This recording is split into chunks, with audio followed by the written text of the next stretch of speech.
Hey y'all, welcome back to Andy's Little Homestead. Today I'd like you to ignore the fact that I keep getting fatter and fatter and instead pay attention to my wood. Isn't it glorious? It's long, it's voluminous, it doesn't curve off to the right or left, just straight down the middle. Me and my buddy Jack spent the last few days getting everything actually put away and stored and stickered the right way so that it can dry properly. And much like anything else that involves the handling of wood, there's a right way and there's a wrong way to do it. So today we're going to run through the right way because I've done the wrong way plenty of times. We'll talk about that too. Starting at the bottom and working our way up. A few months ago I managed to pick up all these railroad ties for free because some rich folks were tearing their steps out going down to the lake or something, but I don't really care where they came from. They're in decent shape and they do a pretty good job keeping everything off the ground. Dang it, I said I was going to start at the bottom, but that wasn't the bottom. The bottom is the dirt. See, whatever platform that you got this on, it needs to be dead straight. Whatever shape that wood is in as it goes to dry out, that's the shape it's going to maintain. So we started just by grading everything out anywhere that we were going to put our runners, bunks,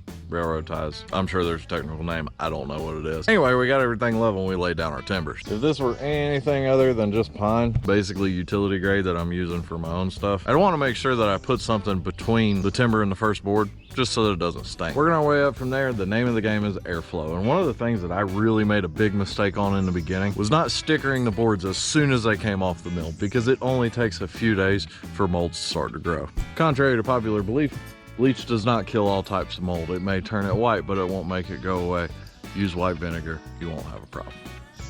Yeah, stickering my wood. That's the actual term. These guys right here, they're basically just offcuts from the mill, whatever was left over, whatever I could use just kind of as scrap to cut down and gap the boards. I try my best to keep all my stickers the same length for a very simple reason. I want my stacks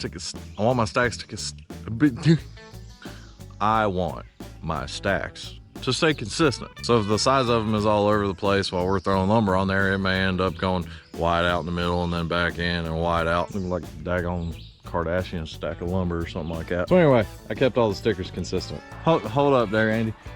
Those got paint on the ends of them and those do not. Explain yourself. I'm glad you mentioned that, random internet guy. You see, wood starts to dry as soon as you cut it. And it's pretty simple. The more surfaces you have cut, the more area is exposed to air and the moisture can leach out. But the problem is, these end grains, they like to dry a hell of a lot faster than the flats. So as it dries on the ends shrink in, but the middle hasn't shrunk yet. And what it wants to do is it wants to pull that lumber apart. It's all trying to reach equilibrium, like my wife and her medications. But your best bet to prevent that cracking is to seal up the ends. Moisture can't get through the paint, but it can get out of all the, wow, I'm having a hard time today. But it can get out of all the other surfaces, which will help it dry evenly. As you can see through here, these are some of the earlier ones that I made. Split, split, split, split. Look like me trying to ice skate over here. And I'm not worried about the fact that it's got some color on it because none of these ends are really all that square anyway. They were cut with a chainsaw. It's gonna get cut off. But if you are concerned about it, you don't have to use paint. This is just mist tint that I bought from the hardware store. Paint gets mixed wrong, they discount it. It was like $8 for the gallon. But if you don't like the color, another option is to take like just some cheap wood glue, 50-50 mixed with water, put it on there with a little weenie roller, and it'll seal up just the same without the color. So we've got everything nice and level, we've got everything stickered, we've got good airflow, she's off the ground. Last thing we need to do is cover it. And there are several schools of thought when it comes to covering or wrapping your wood.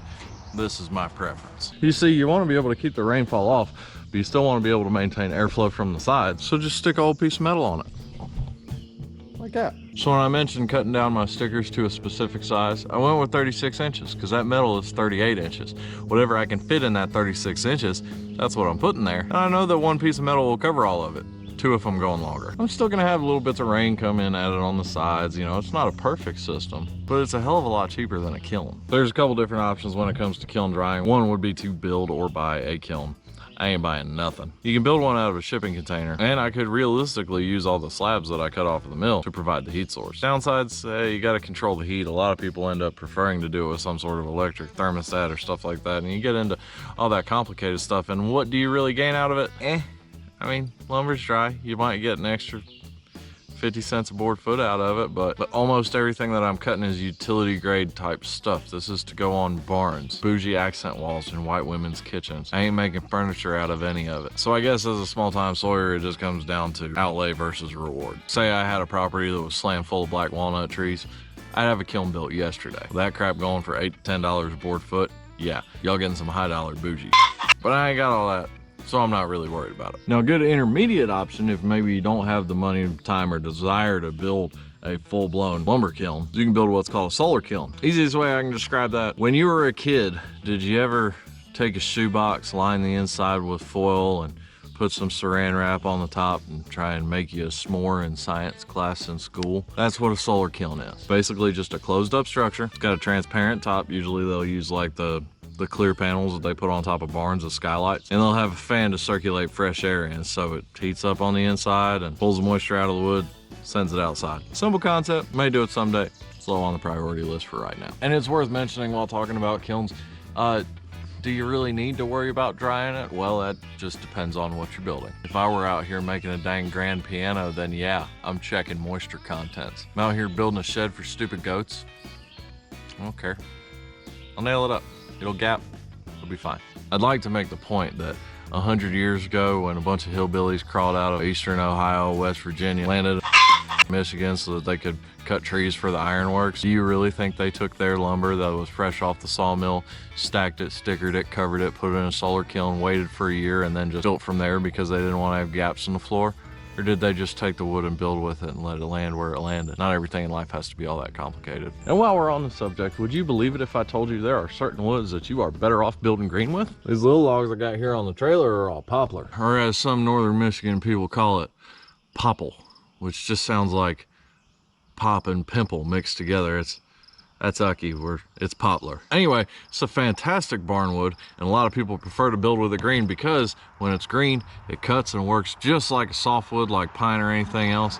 And as soon as it dries like a hardwood, and it'll grab a nail so tight you'll never get it out of there. The Amish use it for barn siding. If I cut that down and I wait a year to try and use it, I'm gonna bend over Chinese nails left and right. The maize nails, the kind in the yellow box, they might be all right, but the Chinese nails are gonna be bent over, down, sideways, look downward dog looking yoga type nails. So yeah, I'd rather build with green poplar. So there we go.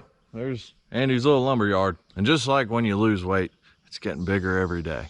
I was kind of forced with the space that I have to stack these kind of close to each other. In an ideal world, I'd be able to have them so that I could get forks underneath all of them.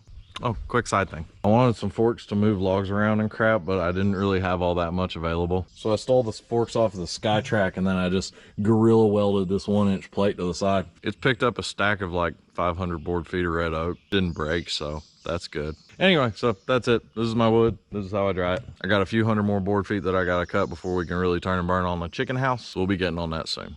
As always, I hope y'all enjoyed and I hope you learned something. I love you, and God bless.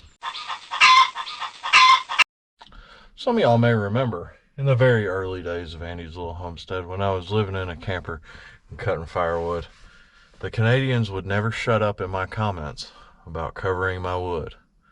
They kept telling me to do it. I never did, mostly just to piss them off.